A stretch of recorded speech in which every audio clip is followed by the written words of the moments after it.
اور آخری ریکویسٹ میں آرمی چیف سے کروں گا کہ اگر آپ نے واقعی سزا دینی ہے نا تو وہ جو ہمارے افلاطون تھے، وہ سائنٹسٹ جنہوں نے یہ سارے تجربات کیے تھے اور پاکستانی قوم کا مینٹل ماڈل بدلا، جس کی وجہ سے آج بچے فوج کو گالیاں نکال رہے ہیں، وہ جو سائنٹسٹ ریٹائر ہو کے خواہ وہ فوج میں سے خواہ عدلیہ میں سے اپنے گھروں میں بیٹھے ہوئے سکون سے بڑی سکرینوں کے اوپر یہ تماشے دیکھ رہے ہیں اور پاکستانی قوم کا اور پاکستانی فوج کا مذاق اڑتے ہوئے دیکھ رہے ہیں، ان کو سب سے پہلے پکڑیں. اور اگر آپ ان کو نہیں پکڑ سکتے نا تو پھر یہ سارے کا سارا کریک ڈاؤن، یہ سارے کا سارا بلیک ڈے اس کو ڈکلیئر کرنا، اس کا کوئی فائدہ نہیں ہے. کیونکہ جب تک چور کی ماں کو نہیں نہ ماریں گے آپ، یہ چور نئے پیدا ہوتے رہیں گے. تو اصل مجرم وہ لوگ ہیں جو یہ سارے تجربات کرتے ہیں اور اب سکون سے بیٹھ گئے ہیں گھروں میں. رہ گئے یہ بچے، ان بچوں کو تو انہوں نے یوز کیا تھا، تو اس وقت تو یہ بچے آپ کے اپنے بچے تھے. اب ان بچوں کو ڈسون تو نہ کریں. ہاں جو بالکل آدھی قسم کے مجرم ہیں، جس طرح یہ کہہ رہے ہیں کہ کچھ اس میں دہشت گرد بھی ہیں، کوئی 40-50 کے قریب جو ٹرینڈ تھے، جنہوں نے ایک جگہ پہلے عسکری ٹاور کو بھی آگ انہوں نے لگائی اور اسی طریقے سے جناح ہاؤس کو، کور کمانڈر ہاؤس کو بھی آگ انہوں نے لگائی. یہ ٹرینڈ لوگ تھے. جو اوپر کے جو لوگ ہیں انہیں پکڑے. یہ جو ہزاروں میں آپ نے لوگ پکڑے ہوئے ہیں اور پھر آپ فوجی عدالتوں میں کہہ رہے ہیں مقدمات چلائیں گے، یہ تو بیچاروں کی زندگیاں پوری اسپائل ہو گئی. ان کے تو پیچھے سارے رل گئے، ان کے ماں باپ بھی، بیوی بچے بھی. تو یہ تو آپ لوگوں کی خاطر اس وقت قربانی کا بکرا بنے تھے. تو اب میرا خیال ہے انہیں معاف کریں اور صرف بڑوں کو پکڑیں. حالانکہ اس وقت اگر کوئی ہنگامی طور پر کوئی ایڈورٹیزمنٹ چلنی چاہیے تو وہ یہ ہے کہ ہمارے بڑے ہمیں بتائیں کہ انہوں نے پاکستان کی اکانومی کے لیے کیا سوچا ہے. اصل مسئلہ اس وقت ہمارا یہ ہے کہ ہمارے ڈاکٹرز، انجینئرز بھی بے روزگار پھر رہے ہیں. آپ نے ان کے لیے کیا سوچا ہے؟ اس کے اوپر تو مجھے کوئی ایڈورٹیزمنٹ نظر نہیں آ رہی ہے. کوئی کسی کی کوئی فکر نظر نہیں آ رہی سوائے اس کے کہ ہمیں فلاں دوست ملک بھی قرضہ دے رہے ہیں، فلاں دوست ملک بھی قرضہ لے رہے ہیں. یعنی یہ آپ ہم کو بتانا چاہ رہے ہیں کہ ہم قرضہ لیں گے اور کھا جائیں گے، بھاگ جائیں گے. اور وہ قرضہ مانگے گا تو کہیں گے کہ آیا جے گوری. وہ اس طرح دنیا کا نظام چل رہا ہے. تو مئی کا ہی مہینہ تھا اور تاریخ تھی 12. ایک ڈکٹیٹر نے قتل عام کیا کراچی کے اندر صرف اپنی حکومت کو دوام دینے کے لیے. تو اصولاً تو اس دن کو بھی بلیک ڈے ڈکلیئر کرنا چاہیے تھا، کیونکہ عوام تو اس دن مری تھی. عوام اس دن بھی مری، وہ میڈیا تو رپورٹ نہیں کر رہا، لیکن عوام تو مری ہے. سوشل میڈیا کے ذریعے ویڈیوز تو پبلک میں عام ہوئی ہیں.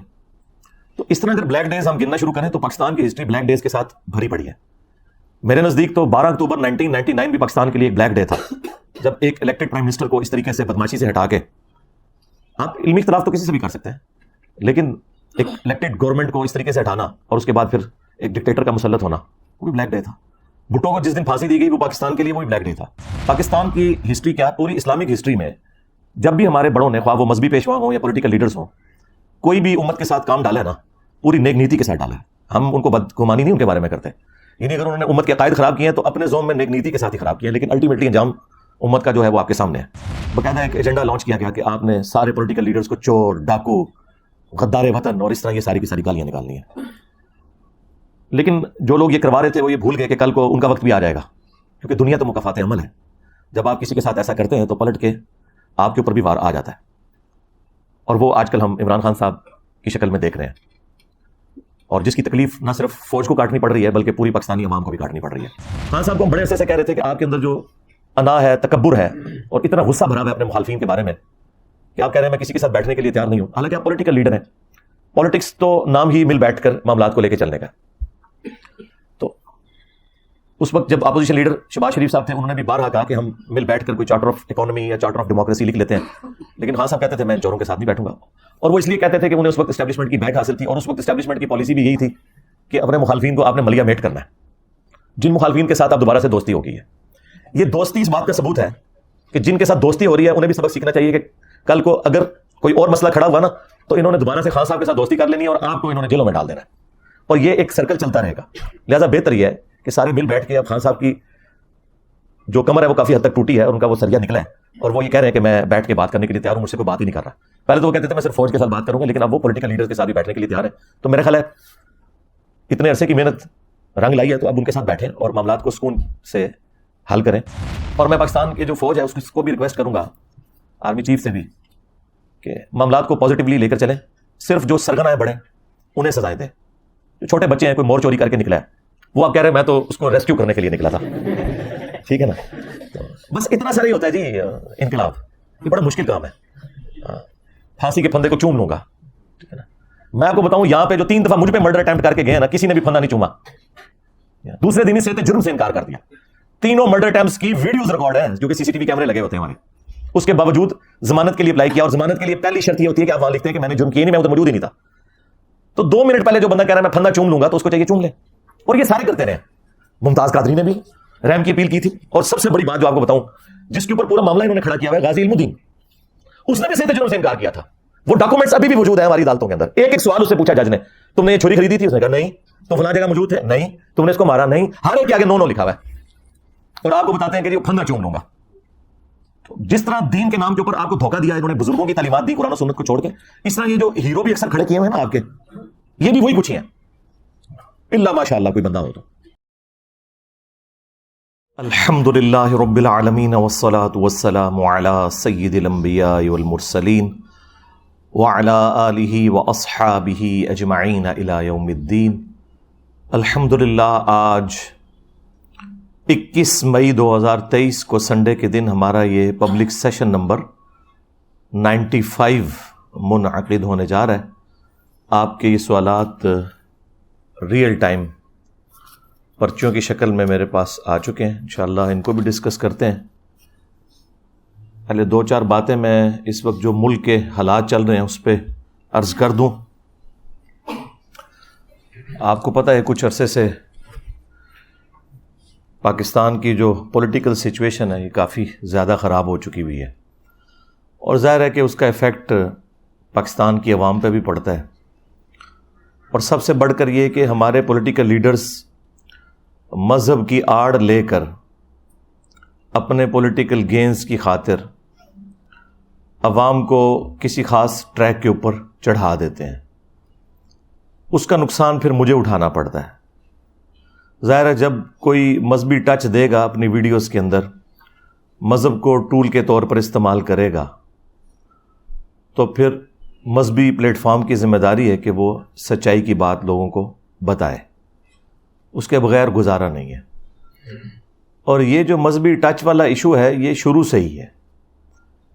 یعنی پاکستان میں بہت بڑا ایک ڈکٹیٹر جس نے 11 سال تک حکومت کی, ضیاء الحق, اس کے زمانے میں تو تمام علماء اس کے ساتھ اٹیچ تھے اور مرد مومن, مرد حق, ضیاء الحق, ضیاء الحق نعرے لگایا کرتے تھے. اور وہ ایک بڑے لیول کا مذہبی ٹچ تھا. خیر اس شر میں سے بھی کچھ خیر ضرور نکلا, لیکن اوورآل جو فرقہ وارانہ فسادات ہیں نا پاکستان کے اندر, وہ اسی کے زمانے میں شروع ہوئے. کیونکہ تازہ تازہ ایران میں انقلاب آیا تھا امام خمینی کے زیر اثر 1979 میں. تو انقلاب جب بھی کسی ملک میں آتا ہے تو وہ ایکسپورٹ ہوتا ہے دوسرے ملکوں تک. تو سعودی عرب کے بھی کان کھڑے ہو گئے, انہوں نے پاکستان میں پیسہ لگایا اور یہاں پر انہوں نے دیوبند مکتب کو یوز کیا اس حوالے سے کہ ایک پراکسی وار ایران اور سعودیہ کی پاکستان میں شروع ہو گئی, جس میں بہت قتل و غارت ہوا. یہ میں ضیاء الحق کے دور کی بات کر رہا ہوں. اس وقت کئی نان اسٹیٹ ایکٹر تنظیمیں بنی, اور اس وقت ہمارے ریاستی اداروں کے انڈر وہ لوگ کام کرتے تھے, اور یہاں تک بات پہنچی کہ ٹوائلٹس کے اندر بھی نعرے لکھے گئے شیعہ کافر. حالانکہ شیعہ کا لفظ بھی قرآن کا ہے, کافر کا لفظ بھی قرآن کا ہے, حروف تہجی قرآن کے ہیں. آپ شیطان کا نام بھی ٹوائلٹ میں نہیں لکھ سکتے, جوتی کے اوپر نہیں لکھ سکتے. حروف تہجی کا تو احترام ہے نا, وہ شیطان کا احترام نہیں ہو رہا, قرآن کے حروف تہجی کا احترام ہے. اور یہ سلسلہ جاری رہا, اور پھر اس کا اینڈ ہوا جب امریکہ یہاں سے چلا گیا, اور پاکستان نے پھر ایک نیا یو ٹرن لیا. کہاں وہ ہارڈ لائنر ایک ڈکٹیٹر مذہب کے پوائنٹ آف ویو سے, اور کہاں ایک لبرل قسم کا ڈکٹیٹر مشرف پاکستان پہ مسلط ہوا, اور ہر چیز 180 ڈگری پھر گئی. یعنی پہلے فوج کے اندر اگر کسی نے چھٹی لینی ہوتی تھی تو وہ سروزے لگاتا تھا, چلے لگاتا تھا, اور چونکہ ضیاء الحق کا تعلق دیوبند مکتب سے تھا, وہ لال مسجد والوں کا بڑا معتقد تھا, نماز بھی وہیں پڑھا کرتا تھا. اس وجہ سے اس نے ایک مذہبی ٹچ فوج کے اندر دیا کہ جو کوئی تبلیغی جماعت کے ساتھ جانا چاہے تو اسے عام اجازت ہے, اسے چھٹی دے دی جائے. اور یہ لال مسجد کافی عرصہ تک ISI کا بھی ہیڈ کوارٹر بنی رہی. لیکن مشرف کے دور میں اسی لال مسجد کے اندر قتل عام ہوا, آپ کو پتہ ہے, تو میڈیا نے بھی کور کیا. اور پھر اس کی تکلیف ہم نے کم از کم 10-15 سال تو کاٹی خودکش حملوں کی شکل میں.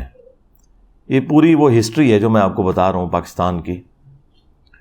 تو جب یہ مشرف آیا تو اس نے انلائٹنڈ ماڈریشن ایک نعرہ لگایا سب سے پہلے پاکستان. وہ سب سے پہلے پاکستان کا مطلب یہ کہتا تھا کہ ابھی اسلام کو چھوڑو، پاکستان کو لے کے چلو. حالانکہ پاکستان اس لیے تو نہیں بنا تھا، لیکن ظاہر ہے چونکہ ایک کمانڈ تھی اوپر، نچلے والے لوگ بھی بیچارے مجبوراً اوبے کرتے تھے، ناراض بھی تھے. ریٹائرمنٹ کے بعد کتابیں بھی لکھتے رہے. اس وقت کوئی اس کے سامنے کھڑا نہیں ہوا. اور مذہبی لوگوں کے لیے زمین تنگ ہو گئی فوج کے اندر. داڑھی والے لوگوں کے لیے جو مذہبی لوگ تھے اس وقت، ان کی جو وہ ACRs لکھی جاتی ہیں نا، اس میں ایک ٹرم ڈیوائز کی گئی، ریلیجسلی موٹیویٹڈ. وہ آج تک چلتی ہے. یعنی کوئی مذہبی بندہ ہو نا کہ اس کو ہم نے اس رینک سے اوپر نہیں لے کے جانا، تو اس کے اوپر وہ لکھ دیتے ریلیجسلی موٹیویٹڈ. اس کا مطلب ہوتا ہے کہ یہ مذہب کے طور پر ایک موٹیویٹڈ بندہ ہے، تو اس کو ہم نے اوپر نہیں لے کے جانا.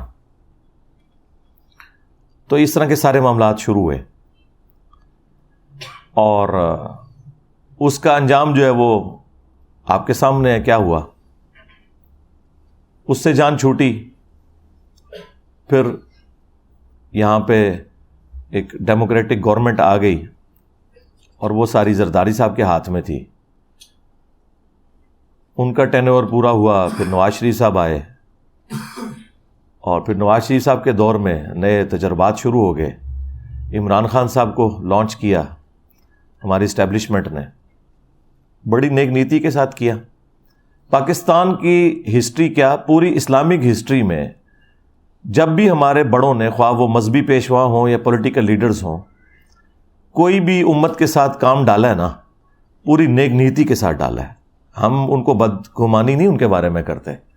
یعنی اگر انہوں نے امت کے عقائد خراب کیے ہیں تو اپنے زوم میں نیک نیتی کے ساتھ ہی خراب کیے ہیں، لیکن الٹیمیٹلی انجام امت کا جو ہے وہ آپ کے سامنے ہے. اور یہی کچھ یہاں پہ بھی ہوا. اور وہ صرف پولیٹیکل اختلاف رہتا تو پہلے بھی تھا. باقاعدہ ایک ایجنڈا لانچ کیا گیا کہ آپ نے سارے پولیٹیکل لیڈرز کو چور، ڈاکو، غدار وطن اور اس طرح یہ ساری کی ساری گالیاں نکالنی ہیں. لیکن جو لوگ یہ کروا رہے تھے وہ یہ بھول گئے کہ کل کو ان کا وقت بھی آ جائے گا، کیونکہ دنیا تو مکافات عمل ہے. جب آپ کسی کے ساتھ ایسا کرتے ہیں تو پلٹ کے آپ کے اوپر بھی وار آ جاتا ہے. اور وہ آج کل ہم عمران خان صاحب کی شکل میں دیکھ رہے ہیں، اور جس کی تکلیف نہ صرف فوج کو کاٹنی پڑ رہی ہے بلکہ پوری پاکستانی عوام کو بھی کاٹنی پڑ رہی ہے. 9 مئی جو 2023 کو انہوں نے بلیک ڈے ڈکلیئر کیا، ظاہر ہے کہ اس دن وہ کچھ ہوا جو پاکستان کی ہسٹری میں کبھی اس طریقے سے نہیں ہوا تھا. بہت تکلیف دہ چیز ہے، خواہ وہ چند لوگوں نے کیا یا آرگنائز طریقے سے ہوا. بہرحال یہ ایکٹیویٹی تو بہت بڑی تھی کہ پاکستانی عوام جو ہے وہ GHQ میں گھس گئی، کور کمانڈر کے گھر میں گھس گئی. اس طرح پاکستان کی تاریخ سے متعلقہ جو چیزیں تھیں انہیں آگ لگائی گئی. فوجیوں کے جو مجسمے تھے وہ اس وجہ سے نہیں نیچے گرائے گئے کہ بت بنانا حرام ہے اسلام میں، بلکہ اس وجہ سے کہ وہ اینٹی اسٹیبلشمنٹ ایک بیانیہ چل رہا تھا. نقصان اس میں الٹیمیٹلی عوام کا ہوا ہے، کیونکہ ان سب لوگوں کے پاس بڑے اچھے ہیوی بجٹ موجود ہیں. ان کا فرنیچر بھی نہیں آ جائے گا، بلڈنگ بھی نہیں بن جائے گی، پیسے پھر عوام نے دینے ہیں ٹیکسز کی شکل میں. لیکن نقصان جو ہے نا وہ الٹیمیٹلی عوام کو ہوا ہے. اور آپ دیکھیں آج 21 مئی 2023 ہے، پچھلے مسلسل 10 دن سے آپ دیکھیں میڈیا نے کیسا ہنگامہ کھڑا کیا ہوا ہے. ہر ٹی وی چینل کے اوپر وہ بلیک ڈے کے نام کا ایک اشتہار چل رہا ہے. اب یہ اشتہار بھی پاکستان کی عوام کے ٹیکسز کے پیسوں سے ہی چل رہے ہیں. ظاہر ہے اس کی فیس انہوں نے ادا کرنی ہے نا، مفت تو کوئی اشتہار نہیں چلاتا. تو اور کس طریقے سے اسے ایک پروپیگیٹ کیا جا رہا ہے. میں یعنی یہ جو ایکٹیویٹی ہے اس کے خلاف نہیں ہوں، جو کچھ یعنی یہ کیا جا رہا ہے عوام کو ایجوکیٹ کرنے کے لیے، لیکن اگر اسی طریقے سے آپ کسی ایک خاص چیز کی لکیر پیٹیں گے تو مئی کا ہی مہینہ تھا اور تاریخ تھی 12، ایک ڈکٹیٹر نے قتل عام کیا کراچی کے اندر صرف اپنی حکومت کو دوام دینے کے لیے، تو اصولاً تو اس دن کو بھی بلیک ڈے ڈکلیئر کرنا چاہیے تھا، کیونکہ عوام تو اس دن مری تھی، عوام اس دن بھی مری، وہ میڈیا تو رپورٹ نہیں کر رہا لیکن عوام تو مری ہے، سوشل میڈیا کے ذریعے ویڈیوز تو پبلک میں عام ہوئی ہیں۔ تو اس طرح اگر بلیک ڈیز ہم گننا شروع کریں تو پاکستان کی ہسٹری بلیک ڈیز کے ساتھ بھری پڑی ہے۔ میرے نزدیک تو 12 اکتوبر 1999 بھی پاکستان کے لیے ایک بلیک ڈے تھا، جب ایک الیکٹڈ پرائم منسٹر کو اس طریقے سے بدماشی سے ہٹا کے، آپ علمی اختلاف تو کسی سے بھی کر سکتے ہیں لیکن ایک الیکٹڈ گورنمنٹ کو اس طریقے سے ہٹانا اور اس کے بعد پھر ایک ڈکٹیٹر کا مسلط ہونا، وہ بھی بلیک ڈے تھا۔ بھٹو کو جس دن پھانسی دی گئی وہ پاکستان کے لیے وہ بھی بلیک ڈے تھا، اور اسی طریقے سے جس دن پاکستانی قوم کو امیدیں دلا کے ایک پولیٹیکل کیس بنا کے کہ پاکستانیوں کا اربوں روپیہ دوسرے ملکوں میں ہم پاکستان لے کے آئیں گے، 5 ججوں نے مل کے کروڑوں روپیہ لگا کے، آج تو خیر ہم کہہ سکتے ہیں اربوں روپیہ لگا کے اینڈ پہ ایک اقامہ نکالا، وہ بھی بلیک ڈے تھا پاکستان کی تاریخ کا۔ لیکن اب خاص طور پر چونکہ ایک پولیٹیکل جماعت کو ٹارگٹ کرنا ہے، اس کی وجہ سے یہ پروپیگنڈا ایک میڈیا کے اندر چل رہا ہے، پازیٹیو، وہ تو اسے پازیٹیو ہی سمجھتے ہیں۔ دوسری طرف خان صاحب کی مس ہینڈلنگ یہ ہے کہ وہ پہلے تو انجوائے کرتے رہے اس پورے معاملے کو، انہیں سب لوگوں نے کہا کہ آپ اسے کنڈیم کریں، یہ کیا حرکت کی ہے آپ کے لوگوں نے، تو وہ آگے سے ہی کہتے رہے کہ بھائی جب مجھے گرفتار کریں گے تو ایسے تو ہوگا، حتیٰ کہ خود ان کے جو قریبی دوست ہیں جو ہمارے چیف جسٹس صاحب ہیں انہوں نے بھی کہا کہ خان صاحب آپ کنڈیم کریں اسے، خان صاحب نے اس وقت بھی کنڈیم نہیں کیا۔ اس کے بعد پھر ظاہر ہے کہ آپ کو پتہ ہے ہمارے سیکیورٹی ادارے انہوں نے پھر طے کر لیا کہ ٹھیک ہے اب خان صاحب کو سبق سکھانا ہے۔ اس کا آغاز خان صاحب کی غلطیوں سے ہوا، اور اب آپ دیکھ رہے ہیں 2 دن پہلے انہوں نے صحافیوں کے سامنے یہ بات کر دی ہے کہ یہ بالکل غلط ہوا ہے۔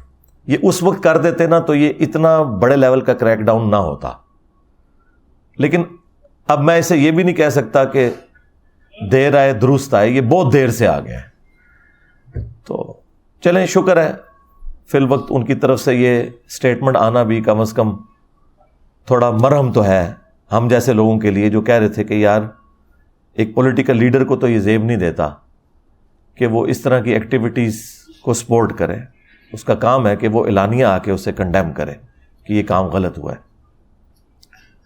لیکن اب جو کچھ میں دیکھنے جا رہا ہوں، میں نے آپ کو پہلے بھی بتایا تھا جب تحریک عدم اعتماد کامیاب ہوئی تھی تو میں نے آپ کو کہا تھا کہ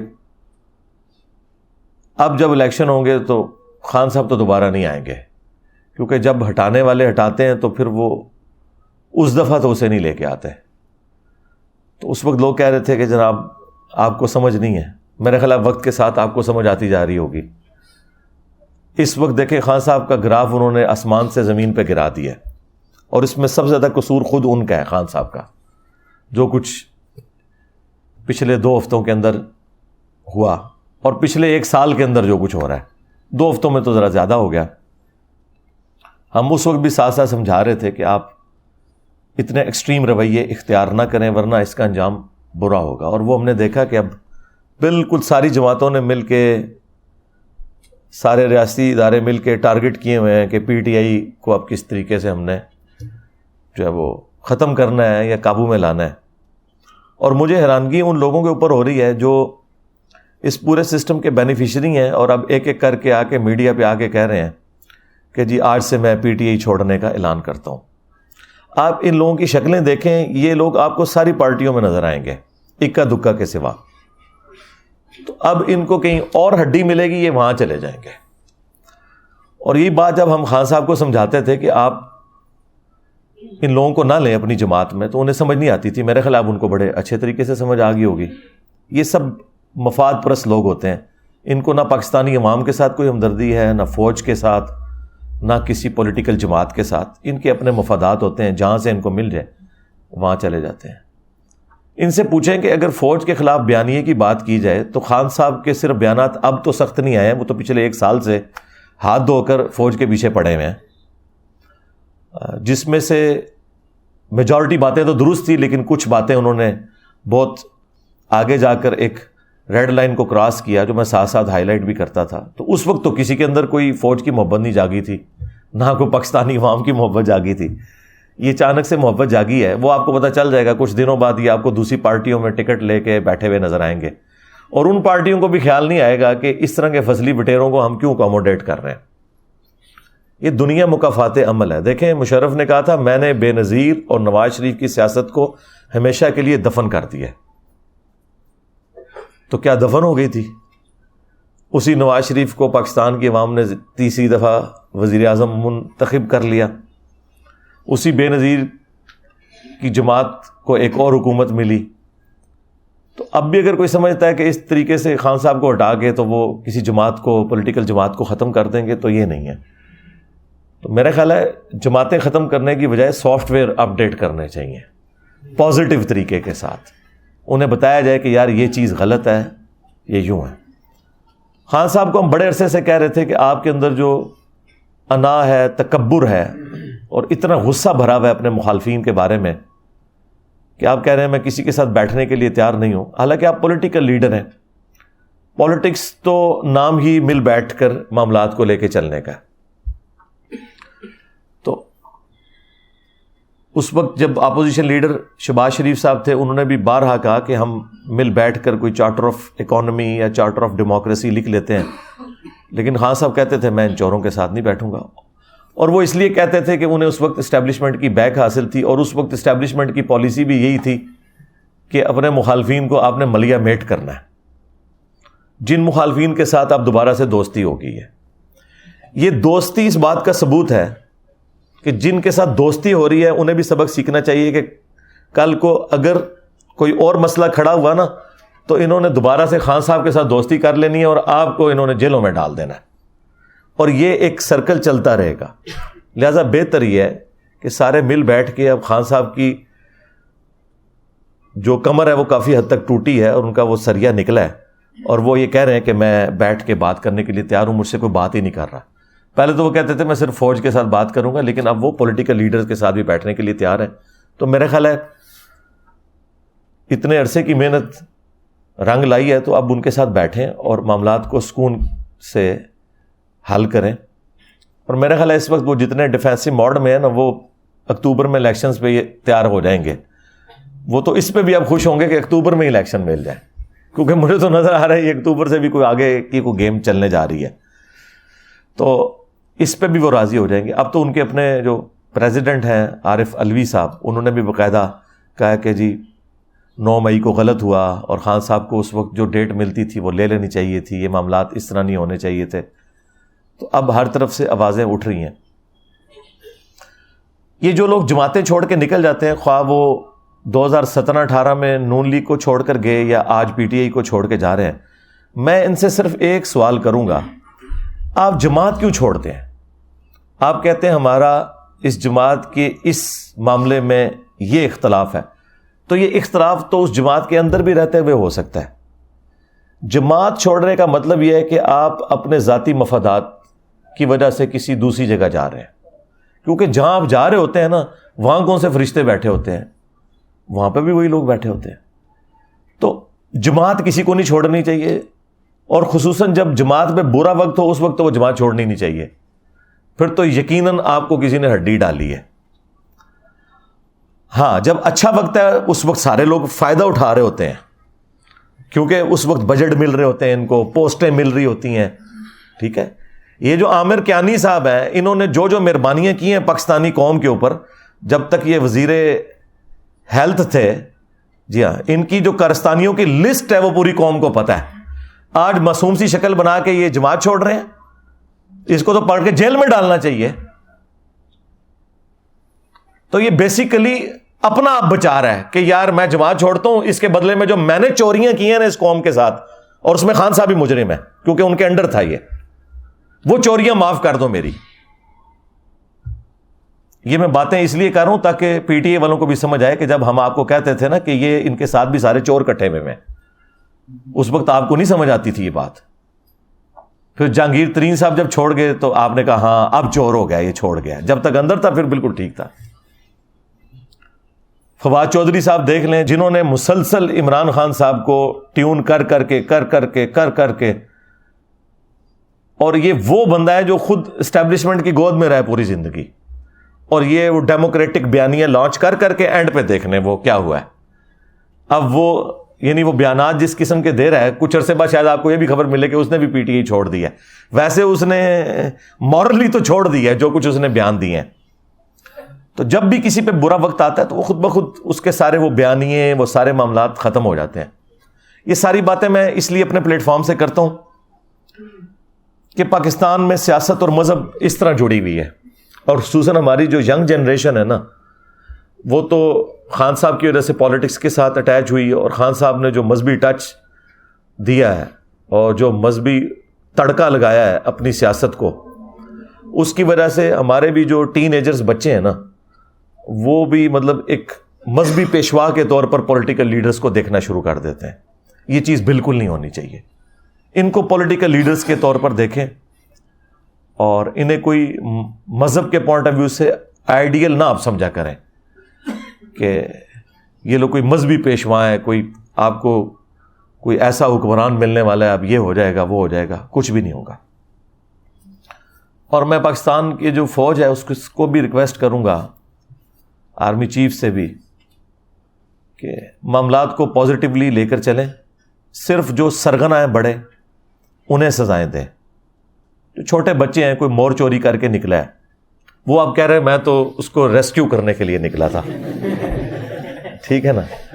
تو بس اتنا سارا ہی ہوتا ہے جی انقلاب. یہ بڑا مشکل کام ہے.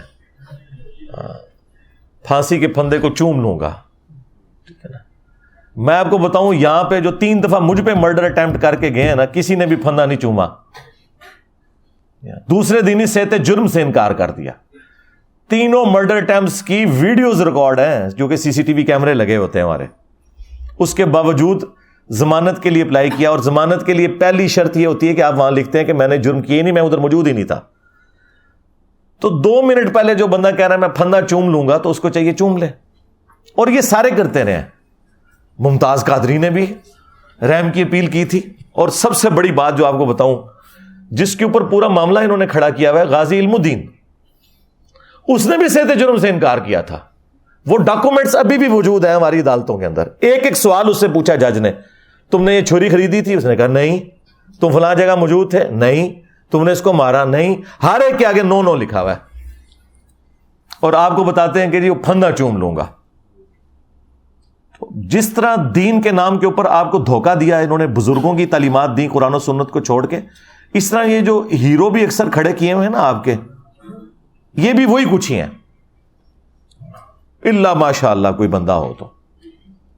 اس وقت پکڑے اس لیے نہیں جاتے تھے کہ میڈیا میں ان کے بیانات نہیں ہوتے تھے اور کول و فیل کا تضاد آپ دکھا نہیں سکتے تھے. آج کل آپ دیکھیں نا، پرانی کوئی سٹیٹمنٹ وہ چلاتے ہیں ایک پولیٹیکل لیڈر کی، پھر تازہ چلاتے ہیں، کہتے ہیں دیکھو پہلے یہ کہہ رہا تھا اب یہ کہہ رہا ہے، اور بالکل 180 ڈگری ہوتی ہے، تو وہ پکڑے جاتے ہیں.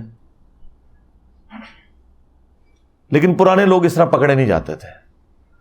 وہ بند کمروں میں بیٹھ کے جو سازشیں کرتے تھے وہ کبھی کھلتی نہیں تھی، اور جو کھولنے لگتا تھا اسے قتل کروا دیتے تھے. اب آپ کسی کو قتل بھی کر دیں، جو بھائی ویڈیو چڑھ گئی یوٹیوب پہ اور آپ کا پول کھل گیا، وہ ویڈیو تو کوئی نہیں قتل کر سکتا. وہ بزرگ مار دیتے میں جڑے نگاہ مار کے تے چیزاں غائب کر دیں سن. ہاں ان کا قاتل میں ہوں. تو علمی طور پہ میں نے ان سب کو اللہ کے فضل سے قتل کر دیا. میں نے کیا کیا، اللہ نے میرے ذریعے قتل کروا دیا علمی طور پہ، الحمدللہ. تو آندہ کے لیے بھی ہوش کے ناخن لیں آپ لوگ. اب کوئی نیا سپر مین عمران خان صاحب کے بعد لانچ نہ ہو رہا اور آپ پھر اس کے پیچھے لگ جائیں. ٹھیک ہے؟ تو اس لیے بچ کے رہیں اس طرح کے معاملات کے اندر.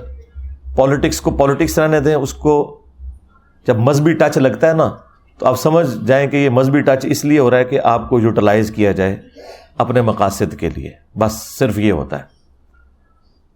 اور آخری ریکویسٹ میں آرمی چیف سے کروں گا کہ اگر آپ نے واقعی سزا دینی ہے نا تو وہ جو ہمارے افلاطون تھے, وہ سائنٹسٹ جنہوں نے یہ سارے تجربات کیے تھے اور پاکستانی قوم کا مینٹل ماڈل بدلا, جس کی وجہ سے آج بچے فوج کو گالیاں نکال رہے ہیں, وہ جو سائنٹسٹ ریٹائر ہو کے خواہ وہ فوج میں سے خواہ عدلیہ میں سے اپنے گھروں میں بیٹھے ہوئے سکون سے بڑی سکرینوں کے اوپر یہ تماشے دیکھ رہے ہیں اور پاکستانی قوم کا اور پاکستانی فوج کا مذاق اڑتے ہوئے دیکھ رہے ہیں, ان کو سب سے پہلے پکڑیں.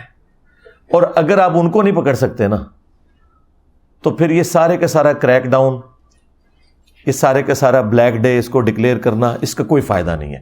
کیونکہ جب تک چور کی ماں کو نہیں نہ ماریں گے آپ, یہ چور نئے پیدا ہوتے رہیں گے. تو اصل مجرم وہ لوگ ہیں جو یہ سارے تجربات کرتے ہیں اور اب سکون سے بیٹھ گئے ہیں گھروں میں.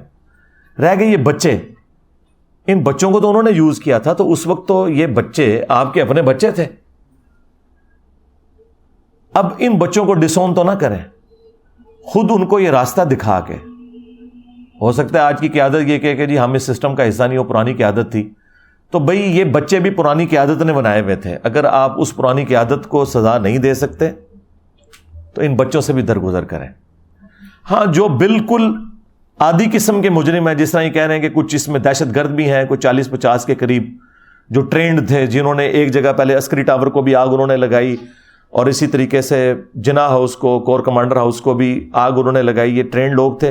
جو اوپر کے جو لوگ ہیں انہیں پکڑیں. یہ جو ہزاروں میں آپ نے لوگ پکڑے ہوئے ہیں اور پھر آپ فوجی عدالتوں میں کہہ رہے ہیں مقدمات چلائیں گے, یہ تو بیچاروں کی زندگیاں پوری پوری سپائل ہو گئی. ان کے تو پیچھے سارے رل گئے, ان کے ماں باپ بھی, بیوی بچے بھی. تو یہ تو آپ لوگوں کی خاطر اس وقت قربانی کا بکرا بنے تھے. تو اب میرا خیال ہے انہیں معاف کریں اور صرف بڑوں کو پکڑیں. اس میں بھی جو ماسٹر مائنڈ ہیں اور جو ادھر یعنی جو آگے پیش تھے ٹرینڈ لوگ, جو عام بچے اب 7-8 ہزار بندہ اسے پکڑ کے جیلوں میں ڈالیں گے. وہ 7-8 ہزار بندہ کوئی ٹرینڈ تو نہیں تھا, وہ تو بس لائی لگ تھے. اس وقت تو کتنے شوق سے لوگ جا رہے تھے. اب آپ دیکھ رہے ہیں ایک ایک کر کے بندوں کی ویڈیوز آ رہی ہیں کہ جی مجھ سے یہ غلطی ہو گئی, میں معافی مانگتا ہوں. اور اس وقت ان کا آپ جوش کا لیول دیکھیں, لگتا تھا پتہ نہیں پاکستان میں کوئی انقلاب لے کے آ جائیں گے یہ. میں نے آپ کو بارہا بتایا کہ اس طرح کا انقلاب پاکستان میں انشاءاللہ کبھی بھی نہیں آئے گا, اور نہ اللہ کرے کہ کوئی اس طرح کا انقلاب آئے. ہاں یہ ذہن میں رکھیے گا, کیونکہ پھر مخالفین کو انہوں نے زندہ نہیں چھوڑنا. ادھر انقلاب اس لیے نہیں آئے گا کہ ادھر فرقے بھی بے شمار, پولیٹیکل اختلافات بھی بے شمار, کبھی کوئی ایک لیڈر کے نیچے یہ جمع ہو ہی نہیں سکتے. اور نہ اس طرح کا انقلاب آ سکتا ہے جو لوگ کہتے ہیں ایران میں آیا, تو ایران میں فرقہ ایک تھا شیعہ, لیڈر بھی ایک تھا, اور وہاں وہ لیڈر کا مطلب لیڈر ہے. یہاں پاکستان میں 22 کروڑ عوام میں سے 15 کروڑ عوام یعنی بریلوی فرقہ یہ کہتا ہے کہ امام کعبہ کے پیچھے نماز ہی نہیں ہوتی. اور جو مسلمان امام کعبہ کے پیچھے نماز کا قائل نہ ہو وہ کسی مذہبی لیڈر کو اپنا لیڈر مان سکتا ہے. سب سے بڑا اگر کوئی لیڈر ہے یعنی جو نان مسلم مسلمانوں کے بارے میں سوچتے ہوں گے تو وہ یہی سمجھتے ہوں گے جس طرح ویٹیکن سٹی میں پوپ بیٹھا ہوا ہے, اس طرح خانہ کعبے کا جو یا مسجد نبوی کا امام ہے وہ ان کا لیڈر ہوگا. اس کے پیچھے تو کہتے ہیں یہ نماز ہی نہیں ہوتی. تو کھیت ہے مٹی انقلاب آنا تھوڑا نہیں, کبھی بھی نہیں آنا. تو اس طرح کے جو انقلابات ہیں نا وہ بس جذباتی باتیں ہوتی ہیں, کچھ بھی نہیں اس میں سے نکلنا ہوتا. تو آئندہ کے لیے بھی ہوشیار رہیں, چپ کر کے اپنی قبر و آخرت کی تیاری کریں اور اپنے بچوں کو توحید کے اعتبار سے ایجوکیٹ کریں. انشاءاللہ ہماری آنے والی نسلیں پہلے وہ پاکستان دیکھیں جس میں فرقہ واریت نہ ہو, پھر اللہ تعالیٰ انہی میں سے کسی کو ایک آپ کا لیڈر بھی بنا دے گا. لیکن اگر فرقے بنے رہیں گے تو بھائی میں نے آپ کو پہلے بھی بتایا, بریلویوں کی حکومت آئی تو اہل حدیث پھر نہیں بچتے, اور اہل حدیثوں کی حکومت آ گئی تو بریلوی بھی نہیں بچتے, ان کے مزار بھی نہیں بچتے. یہ میں آپ کو بتا دوں. لہٰذا یہاں کوئی اس طرح کے انقلاب وغیرہ کے معاملات کو آپ نہ سمجھیں. اور پھر آج کے اس ماڈرن دور کے اندر چونکہ کنٹریز بن چکے ہیں, عدالتیں ہیں, پولیس کا نظام ہے, فوج کا نظام ہے. یہ پرانے زمانوں میں ہوتا تھا کہ آپ کسی